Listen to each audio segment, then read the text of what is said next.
ये क्वेश्चन आपका पूछा गया है सिपाही भर्ती परीक्षा 2016 में। और ऐसा नहीं है क्वेश्चन सिर्फ सिपाही भर्ती परीक्षा में ही आए, ये क्वेश्चन आपका मैथ का सचिवालय सहायक में भी आ सकता है, पेट के भी एग्ज़ाम में भी आ सकता है, आरआरबी के एग्ज़ाम में भी आ सकता है और लेखपाल की परीक्षा में भी आ सकता है। मैथ के क्वेश्चन ये इस टाइप के हैं जो हर कॉम्पिटिटिव एग्ज़ाम में आपसे पूछे जा सकते हैं। तो क्वेश्चन आपका लिखा है 9 एवं 63 के बीच कितनी संख्याएं जो 9 से पूरी तरह भाज्य का मतलब कट जाएं लेकिन 3 से भाज्य नहीं मतलब न कटें। वो आपसे पूछ रहा है कि ऐसी कितनी संख्याएं हैं जो 9 से पूरी तरह विभाजित हो जाएं मतलब कट जाएं और 3 से ना कटें। ये पूछ रहा है कितनी संख्याएं हैं जो 9 से तो कट जाएं लेकिन 3 से ना कटें। तो आप जानते हैं ऐसी कोई भी संख्या नहीं है कि जो 9 से कटे और 3 से ना कटे। कहने का मतलब जो भी संख्या 9 से कटेगी वो 100% 3 से भी कटेगी। तो ऐसी कोई संख्या नहीं। जब कोई नहीं तो इसका मतलब आंसर क्या हो गया? 0। आपका ये आंसर हो गया 0 जो ए ऑप्शन में लिखा हुआ है। राइट, क्वेश्चन समझ में आया अच्छी तरीके से?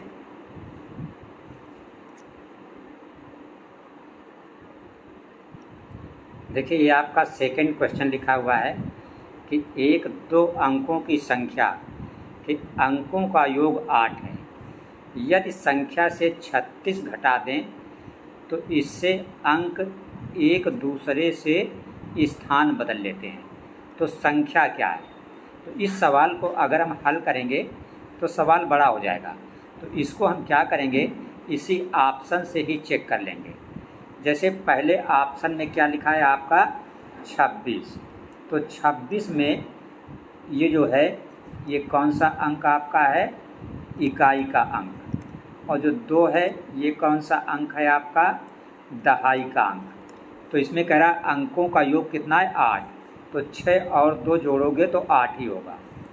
आगे कह रहा है यदि इस संख्या से 36 घटा दें, तो आप जानते हो 26 से 36 नहीं घटता है, इसलिए ये वाला ऑप्शन यहीं से गलत हो गया। बी में आपका है 35, जो बी वाला ऑप्शन है यहाँ पे लिखा है 35। तो अंकों का योग तो 5 और 3 यहाँ से भी 8 होगा, लेकिन 35 से भी ये 36 नहीं घटेगा, तो इसलिए बी वाला भी ऑप्शन यहीं से गलत हो गया।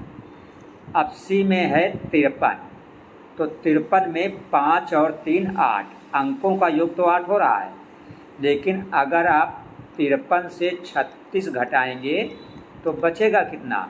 13 से 6 गया 7 और 4 से 3 गया 1, जबकि बचना क्या चाहिए? वो कह रहा है संख्या से 36 घटाएं तो इसके अंक एक दूसरे से स्थान बदल लेते हैं। इसके अंक का मतलब किसके अंक? संख्या का अंक। जैसे संख्या 53 है तो जब इसके अंक बदलेंगे तो 3 आ जाएगा 5 की जगह पे, 5 आ जाएगा 3 की जगह पे, तो ये बन जाएगा 35, जबकि 53 से 36 घटाने से 35 नहीं 17 आ रहा है। तो इसका मतलब ये वाला ऑप्शन भी आपका गलत है। अब डी में है 62, तो देखो 2 और 6 जोड़ोगे तो अंकों का तो योग 8 हो जाएगा। अब जब आप 62 से 36 घटाओगे तो आपका क्या बचेगा? 12 से 6 जाएगा 6 और 5 से 3 गया 2, कितना बचा? 26 बचा। और ये जो संख्या 62 है, अगर आप इसके अंक पलट दो, 2 यहाँ कर दो, 6 यहाँ कर दो, तो क्या हो जाता है? 26।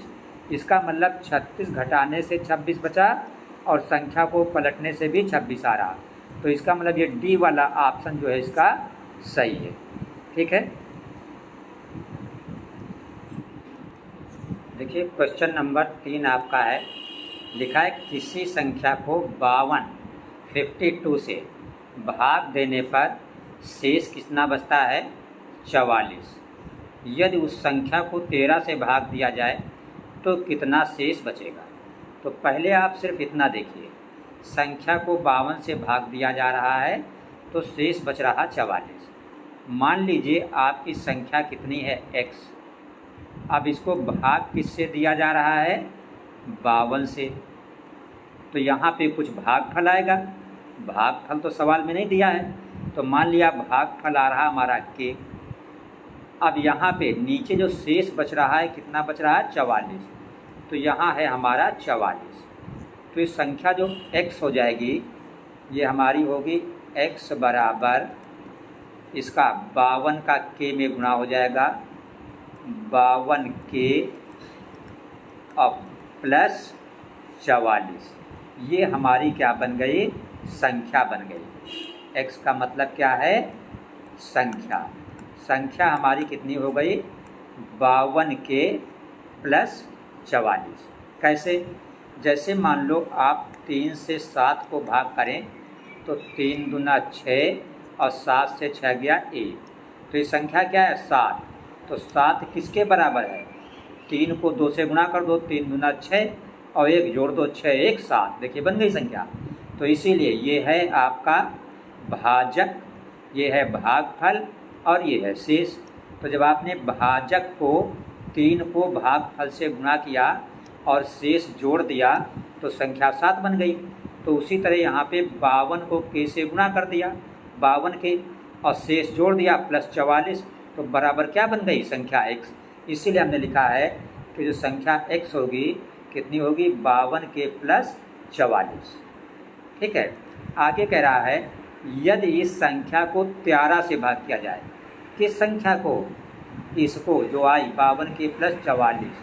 अगर इसको 13 से भाग कर दिया जाए तो कितना शेष बचेगा?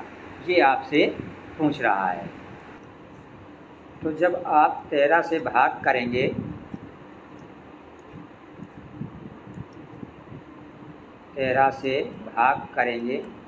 किसको? 52k और प्लस 44 को। तो देखिए 13 का भाग 52 में 4 बार जाता है। 13 चक्कू 52 और k है तो यहाँ पे k हो जाएगा। तो 13 चक्कू 52k, ये नीचे हो जाएगा और ये घट जाएगा, ख़त्म हो जाएगा।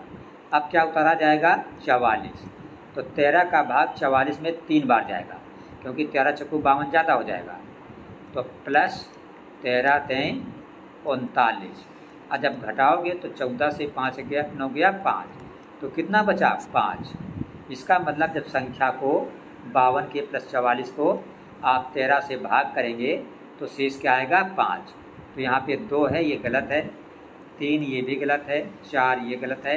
ये जो आपका 5 है ये आपका सही आंसर है। देखिए क्वेश्चन नंबर 4 आपका है, लिखा है 3 और 200 के बीच 7 द्वारा विभाजित कितनी प्राकृतिक संख्याएं होंगी? तो 3 और 200 के बीच, सारी किसके बीच? 3 और 200 के बीच। तो 3 के बाद क्या होता है? 4। तो 4 तो 7 से नहीं विभाजित होगी, इसलिए 4 नहीं लिया जाएगा। 4 के बाद क्या होता है? 5, 6, फिर क्या है? 7। तो पहली संख्या क्या लेंगे? 7। 3 और 200 के बीच जो पहली संख्या ली जाएगी वो 7 ली जाएगी। क्यों 7 ली जाएगी? क्योंकि वो कह रहा 7 द्वारा विभाजित होने वाली। और 7 के बाद फिर अगली संख्या क्या लेंगे? 14। फिर अगली संख्या क्या लेंगे? 21, इस तरह। और आखिरी संख्या क्या होगी? हमें लेना है 3 और 200 के बीच, तो जो आखिरी संख्या होगी वो 200 के पहले ही कोई होगी। ठीक है। तो कौन सी संख्या होगी ये देखने के लिए हम क्या करते हैं कि 200 को हम 7 से भाग करेंगे। तो 7 दूना 14 और 6 20, 0, 7 8 56 और 4 60, 4 शेष बच गया जब हमने 7 से 200 को भाग किया। इसका मतलब अगर 200 जो है ये 4 कम होता तो 7 से पूरा कट जाता। तो 200 से 4 कम करेंगे तो क्या हो जाएगा? 196। इसका मतलब जो लास्ट संख्या होगी वो आपकी 196 होगी। तो 3 और 200 के बीच 7 से विभाजित होने वाली जो संख्याएं होंगी वो इस तरह होंगी: 7, 14, 21, 28, इस तरह डैश डैश, और आखिरी क्या होगी? 196। ऐसे सवालों में स्टार्टिंग में आपको सिर्फ 3 संख्याएं लिखनी होंगी और लास्ट की आखिरी संख्या लिखनी होगी। ये नियम होता है। अब ये सवाल जो जाता है वो कक्षा 10 में एक चैप्टर है समांतर श्रेणी, उस पर सवाल लगता है। पूछ रहा है कितनी प्राकृतिक संख्याएं, यानी कुल संख्याएं पूछ रहा है 3 और 200 के बीच जो 7 से कटें। तो 7 से कटने वाली में जो पहली संख्या है वो क्या है, 7 है। तो पहली संख्या को समांतर श्रेणी में क्या बोला जाता है, ए का मतलब होता है प्रथम पद, और ये आपका दिया है a बराबर 7। फिर लिखा जाता है डी का मतलब होता है सार्वांतर, इंग्लिश में इसको बोला जाता है कॉमन डिफरेंस। और ये कैसे निकालते हैं, ये निकालते हैं दूसरे से पहले को घटा के। जब आप 14 से 7 को घटाएंगे तो क्या बचेगा, 7। अगर आप 21 से 14 घटाएंगे तब भी 7 ही बचेगा। और आखिरी में क्या है, 196। तो आखिरी पद को लिखा जाता है एल का मतलब होता है अंतिम पद, और ये आपका दिया है बराबर 196। ठीक है। यहाँ पे एक सूत्र लगता है जो आपको याद होना चाहिए कि अंतिम पद एल बराबर होता है ए प्रथम पद प्लस n-1 और गुणित डी, ये सूत्र होता है अंतिम पद का। तो अंतिम पद 196 है, तो एल की जगह पर आप लिखेंगे 196 बराबर ए आपका 7 आया है, 7 प्लस n का मतलब कितनी संख्याएं, तो n हमें निकालना है तो n ही रहेगा, n-1 और गुणित डी हमारा कितना निकला था, 7। तो डी की जगह पे हम क्या रख देंगे, 7। तो ये 196 है, ये 7 जब इधर आएगा तो माइनस का 7 हो जाएगा बराबर, इधर सिर्फ इतना ही बच जाएगा n-1 और गुणित डी। अब जब आप 196 से 7 घटाओगे तो ये 16 से 7 गया, 9 बच गया, और ये 8 और ये 1। 196 से 7 घटाया कितना, 189। इधर का था n-1 गुणित डी, तो डी आपको पता है, डी आपका कितना है, डी देखिए 7 है। तो यहाँ पे डी की जगह पे आप क्या रख दोगे, 7 रख दोगे। क्या रख दोगे, 7। अब n-1 और 7 के बीच गुणा का निशान है, तो 7 जब उधर जाएगा तो गुणा वाला कहाँ जाता है, बटे में, तो 7 आ जाएगा नीचे। तो जब 7 ये नीचे आ गया तो इधर क्या बचा, सिर्फ n-1। अब 7 से 189 को जब भाग करोगे तो 7 एकम 7, 7 गुना 14, 4 18 और 7 सते 49। इधर 27 और इधर n-1 इधर जाएगा 27 की तरफ तो +1 हो जाएगा, तो 27 से क्या हो जाएगा, 28। इधर क्या बच जाएगा, n, इसका मतलब n बराबर 28। तो ए ऑप्शन में 27 है गलत, ये बी में यहाँ पे 28 लिखा है, तो ये आपका सही है। इसका मतलब ये हुआ कि 3 और 200 के बीच 28 ऐसी संख्याएं होंगी जो 7 से पूरी कट जाएंगी। काफ़ी इम्पॉर्टेंट क्वेश्चन है, लोअर भर्ती परीक्षा में भी आया है, अमीन परीक्षा में भी आया है, लोअर थर्ड भर्ती परीक्षा में भी आया है। इसी टाइप के क्वेश्चन आपके हर कॉम्पिटिटिव एग्ज़ाम में पूछे जाते हैं। देखिए क्वेश्चन नंबर 5 जो है काफ़ी इंटरेस्टिंग है, इस क्वेश्चन को देखिएगा। लिखा है मान लें कि n कैसी संख्या है, प्राकृतिक। आप जानते हो प्राकृतिक संख्या कहाँ से शुरू होती है, 1 से, 1 2 3 4 5 कहाँ तक, अनंत तक, इनफाइनाइट तक, इसे कहा जाता है प्राकृतिक संख्या। तो कह रहा है n एक प्राकृतिक संख्या है। आगे लिखा n क्यूब को, n क्यूब का मतलब इसमें से किसी के क्यूब को अगर 9 के द्वारा विभाजित किया जाए, भाग किया जाए, तो हमें शेष a प्राप्त होता है। तो आपको बताना जो शेष a निकल रहा है, जो भाग करने से नीचे बच रहा है, वो पूर्ण घन है कि पूर्ण वर्ग है, कि दोनों पूर्ण घन और पूर्ण वर्ग है, कि a ना तो पूर्ण घन और ना ही पूर्ण वर्ग है। तो देखो अगर आप इसका 1 का क्यूब करोगे तो 1 का क्यूब तो n क्यूब को 9 से भाग करना ना, ये आपका n है प्राकृतिक संख्या, तो 1 का क्यूब 1 होगा, 9 से 1 में भाग ही नहीं जाएगा। 2 का क्यूब क्या होगा, 8, 9 से 8 में भी भाग नहीं जाएगा। 3 का क्यूब क्या होता है, 27, 9 से 27 में भाग करोगे तो शेष बचेगा नहीं, क्योंकि ओकरा शेष a प्राप्त होता है। अब 4 का क्यूब होता है 64, तो 9 से अगर आप 64 को भाग करोगे तो आ जाएगा 9 सत्ते 63 और क्या बचा 1 64।